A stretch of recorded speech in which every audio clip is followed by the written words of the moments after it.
Capítulo 2. Mantendo o foco. Descanso e contemplação. No início do ministério, foi Jesus quem chamou os seus discípulos para segui-lo. Todos foram convidados. Não sabemos se eles já se conheciam ou se tinham acabado de se encontrar, mas todos ouviram do Mestre: siga-me. Lucas, capítulo 9, versos 59 e 60, diz: a outro disse Jesus: segue-me. Ele, porém, respondeu: permita-me ir primeiro sepultar o meu pai. Mas Jesus insistiu: deixe os mortos a sepultar os seus próprios mortos. Tu, porém, vai e pregue o reino de Deus. Alguns dos discípulos imediatamente largaram o que estavam fazendo e aceitaram o convite. Mas nesse caso descrito em Lucas foi diferente. Em muitas situações podemos nos reconhecer nessa fala. Essa é uma típica justificativa quando recebemos uma palavra que requer obediência. Por detrás dessas palavras estamos dizendo ao Senhor Jesus que queremos segui-lo, mas primeiro precisamos resolver nossos problemas e que temos outras prioridades. Esquecemos-nos que, quando priorizamos o chamado do Senhor, Ele prioriza resolver nossos problemas. Entretanto, Deus não deixa o foco ser perdido. Com uma palavra direta, Ele completa: tu, porém, vai e prega o reino de Deus.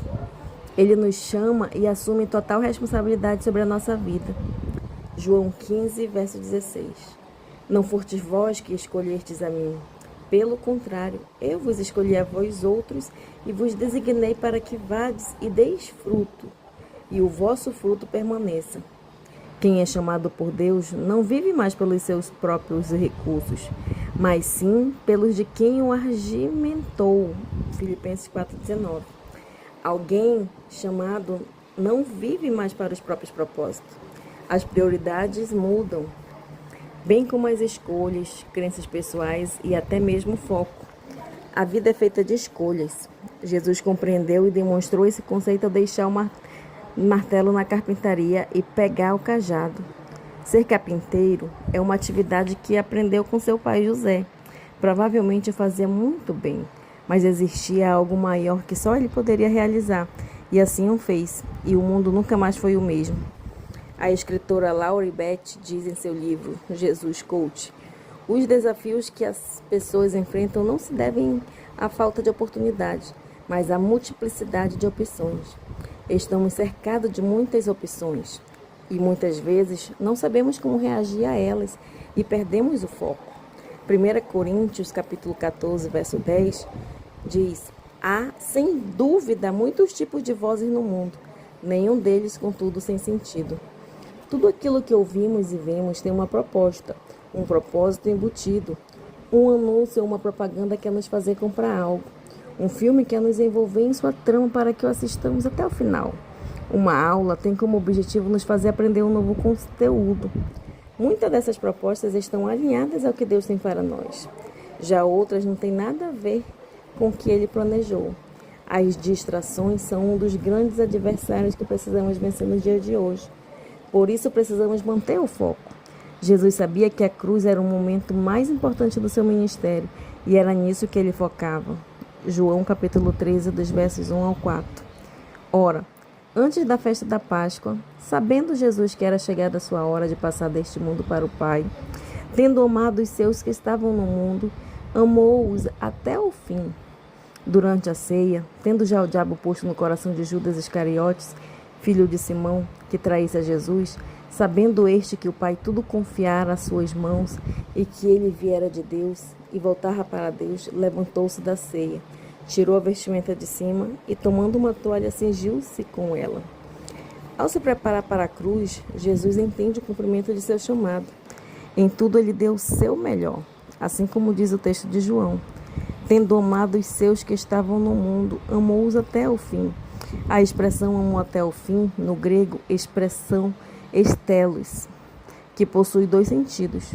Um cronológico, ou seja, o seu amor se iniciou desde o momento em que convocou seus discípulos e todos os dias. A partir de então, os amou em todo o tempo. Mas também pode ser entendida no sentido de totalidade e intensidade. Ou seja, todas as áreas da vida dos discípulos estavam debaixo do cuidado do amor de Deus, por meio da liderança de Jesus sobre a vida dos discípulos. Jesus amou os discípulos até o fim. De acordo com Hebreus, Ele é o mesmo ontem, hoje e eternamente. Então, Ele também nos ama até o fim. Estamos debaixo da liderança do Senhor, do cuidado, investimento e do amor dele em todas as áreas da nossa vida. Não somente na cruz, mas toda a trajetória de Jesus foi bem sucedida. A Bíblia declara que ele fez o que deveria fazer, caminhou onde deveria caminhar, cumpriu aquilo que tinha para cumprir, andou à altura do que tinha para andar. São 3 as revelações que Jesus tinha. Ele sabia quem era, aonde chegaria e quem o tinha enviado à terra para fazer a diferença. Com essas 3 revelações, podemos exercer a nossa liderança e alcançar resultados ainda maiores. O nosso chamado. O que fez Jesus um vencedor foi saber que, como filho, era herdeiro do que o Pai tinha lhe entregado e confiado em suas mãos. João capítulo 13, verso 3. Como herdeiro, ele tinha que andar à altura da herança. 2 considerações são importantes. A primeira, não foi qualquer pessoa que lhe confiou algo, foi o próprio Pai. E segundo, que tudo lhe foi confiado. Tudo nos fala de abundância, de valor. Foi algo muito valioso que Jesus recebeu. Porque Jesus entendeu isso, ele andou vitorioso, sendo bem-sucedido até o final, com bagagem suficiente para superar as grandes dificuldades da vida. Ele andou focado até o final de sua vida e cumpriu com sucesso o que foi chamado para fazer, vencer a morte e ressuscitar, nos fazendo mais que vencedores na fé. Jesus venceu na terra como filho, porque tinha uma herança e andou à altura desta. Era uma herança de pai para filho. Como é importante entender o valor de uma herança. Se ganharmos R$5, guardaremos em qualquer lugar, no bolso, na carteira, numa gaveta, mas se o valor da herança for R$5.000, provavelmente não colocaremos no bolso. Não é tão seguro e certamente depositaremos esse dinheiro num caixa rápido. Agora, se o valor for R$5 milhões, o cuidado será bem maior. Essa herança será bem guardada em um cofre. Por que a mudança de comportamento em cada uma das situações? Porque entendemos o valor que foi recebido. Se achamos que nossa herança é pequena, podemos deixá-la em qualquer lugar, podendo ser roubada e até mesmo esquecida. Mas dificilmente alguém se esquecerá de 5 milhões no banco. O valor que damos àquilo que nos foi confiado é conferido pela forma como cuidamos.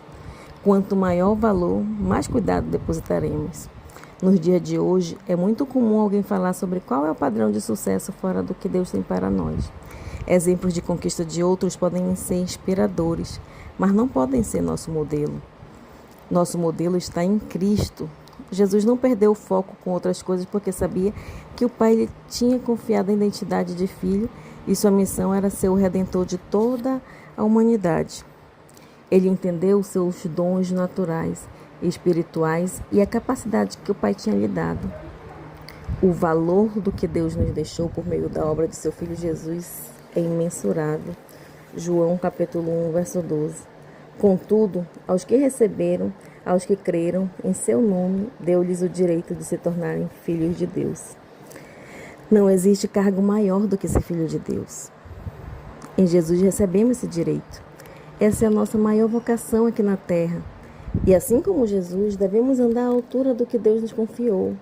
Devemos vencer as mentiras de Satanás, pois ele quer nos fazer acreditar que tudo o que Deus nos confiou não tem valor, que é pequeno, ou na mentira de que Deus entregou algo mais valioso a outra pessoa do que aquilo que não foi dado. O talento que Deus nos deu é tão valioso quanto o talento que ele entregou a outros. O que Deus nos entrega? Ele dá autoridade para usufruir, pois somos filhos e filhas dele. Gálatas capítulo 14, versos 6 e 7. E, porque vocês são filhos, Deus enviou o Espírito de seu Filho aos seus corações, o qual clama, Abba, Pai. Assim, você já não é mais escravo, mas filho, e por ser filho, Deus também o tornou herdeiro. Somos filhos de Deus e herdeiros legítimos. Sendo herdeiros, nossa herança é garantida pela obra da cruz. Temos as promessas do Senhor e a certeza de que Ele está conosco, bem como nossa certeza da salvação. Nossa busca não deve ser pelos valores do mundo, mas em sermos enriquecedores de outro. Efésios capítulo 4, verso 1. Rogo-vos, pois eu, o prisioneiro no Senhor, que andeis de modo digno da vossa vocação, a que fostes chamados. Use os talentos que Deus te deu. Ande à altura do que Ele te confiou. Um carro forte não é valioso pelo preço que custa, mas pelo que carrega. Somos esse carro forte, que carrega o Espírito de Deus dentro de nós. Somos filhos e herdeiros do Senhor, e esse é o maior tesouro que podemos ter, o próprio Deus habitando em nós. A nossa origem. Jesus conhecia quais eram suas origens. Ele sabe que viera de Deus. João capítulo 13, versículo 3. Ainda que vários momentos dos evangelhos relatem que tentaram tirar a vida de Jesus, percebemos que as piores perseguições contra ele não foram sobre o seu corpo físico, mas contra sua identidade e seu propósito. Os fariseus e religiosos em todo momento questionavam quem Jesus era, o que fazia e quem lhe tinha dado autoridade. E com clareza ele sempre apontava para o Pai, que foi quem o enviou, de onde ele veio e a quem ele representava. O objetivo dele é fazer a vontade do Pai. João capítulo 8, verso 42. Replicou-lhe Jesus: se Deus fosse de fato o vosso Pai, certamente me haveis de amar, porque eu vim de Deus e aqui estou, pois não vim de mim mesmo, mas Ele me enviou. Uma flecha tem capacidade de chegar ao seu alvo porque sabe quais foram as mãos que a lançou.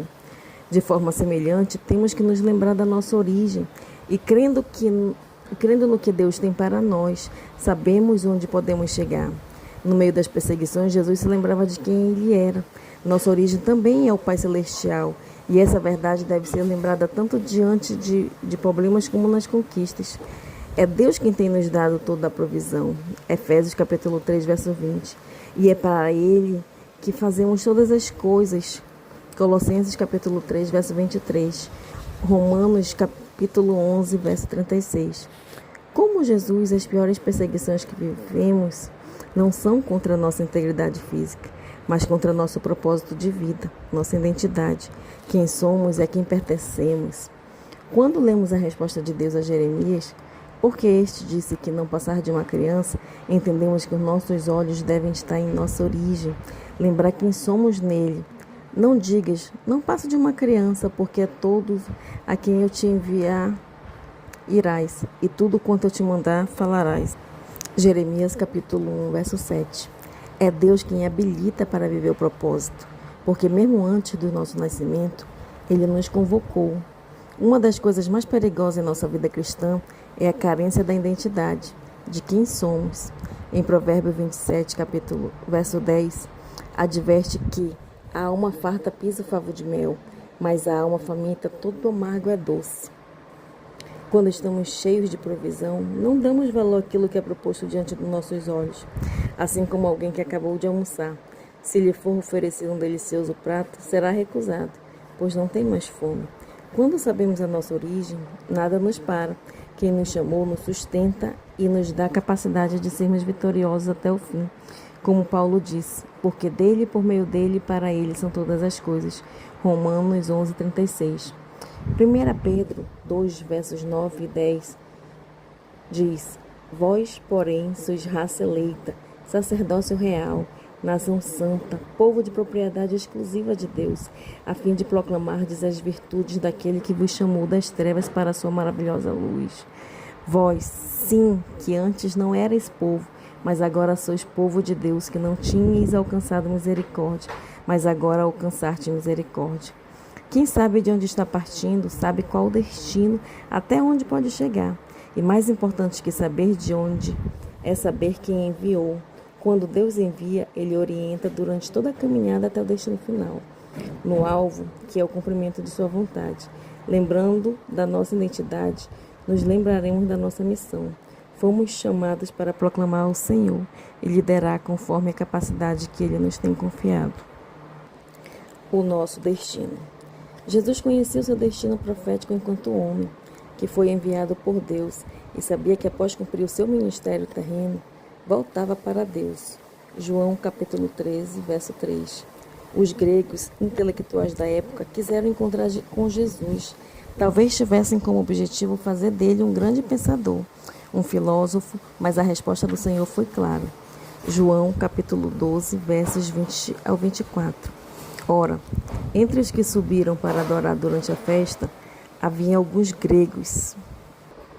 Estes, pois, se dirigiram a Filipe, que era de Betsaida da Galileia, e lhe rogaram: Senhor, queremos ver Jesus. Filipe foi dizê-lo a André, e André e Filipe o comunicaram a Jesus. Respondeu-lhe Jesus: É chegada a hora de ser glorificado o Filho do Homem. Em verdade vos digo, se o grão de trigo caindo na terra não morrer, fica ele só, mas se morrer, produz muito fruto. O objetivo de Jesus não era esse, pois ele sabia que seu destino não era ser um influenciador, seu destino era a cruz. Quando há certeza em nosso coração do destino que Deus nos preparou, dizemos prontamente não a outras propostas. Quando sabemos para onde estamos indo, também sabemos muito bem para onde não ir. Mas se não soubermos para onde Deus quer nos levar, aceitaremos qualquer caminho que o mundo propuser. Por isso é importante parar para ouvir a Deus, o que Ele tem falado ao coração. Quando estamos ocupados com as coisas certas, as coisas erradas não nos ocupam. Na vida cristã, seja a tua palavra sim, sim, não, não. Mateus capítulo 5, verso 37. Não pode haver espaço para neutralidade, o popular em cima do muro. Estar no muro é estar debaixo de influências malignas, de dúvidas. Quem sabe para onde está indo, sabe o estilo de vida que precisa viver. Se você está sendo chamado para mais perto de Deus e se disponibilizando ao Senhor e à sua vontade, tenho por certo que esse foco também está sendo gerado em seu coração. Lucas capítulo 9, verso 60. Tu, porém, vai e pregue ao reino de Deus. Precisamos amar nosso destino profético, que não é algo que Deus nos obriga a vivê-lo, pois ao nos fazer a sua imagem e semelhança, Ele se comprometeu tanto consigo mesmo que nos deu o livre-arbítrio. Salmos 139, 16 diz que todos os meus dias estão escritos no teu livro, cada um deles escrito e determinado quando nenhum deles havia ainda. Antes mesmo de nascermos, os propósitos de Deus já estavam escritos. Por isso devemos buscar o Senhor e o que Ele nos propõe todos os dias, nosso destino profético. Estamos envolvidos com tantas expressões da obra de Deus, dentro da igreja, em um seminário, e mesmo assim, muitas vezes, nos enxergamos fora do propósito. Em visita a um amigo que vivia entre os ribeirinhos no Amazonas, traduzindo a Bíblia para a língua dos povos locais, chegamos a uma tribo onde se encontrava uma missionária de 16 anos. Conversando com ela, quis saber sobre como permanecer no campo em meio a tão poucos recursos, há tanto tempo e sem perder o chamado. Após pensar por um tempo, ela me respondeu: na verdade, nunca tive grande desvio, mas já ocorreram pequenos desvios na minha caminhada por diversas vezes. E todas as vezes que me via nesse lugar, fora da rota, me enxergava não como uma missionária, mas como uma ovelha pastoreada por Jesus. E nós mesmos nunca seremos essa boa ovelha, que nunca perde seu destino profético. Deus não espera que sejamos boas ovelhas, mas precisamos entender que Ele é o bom pastor. A ovelha precisa da voz do pastor, como diz em João 10, 27. Estar próxima dele, ouvi-lo continuamente e saber que ele nos conhece e tem um propósito para cada um de nós. E ouvindo a sua voz, podemos transmiti-la por meio da nossa vida e liderança.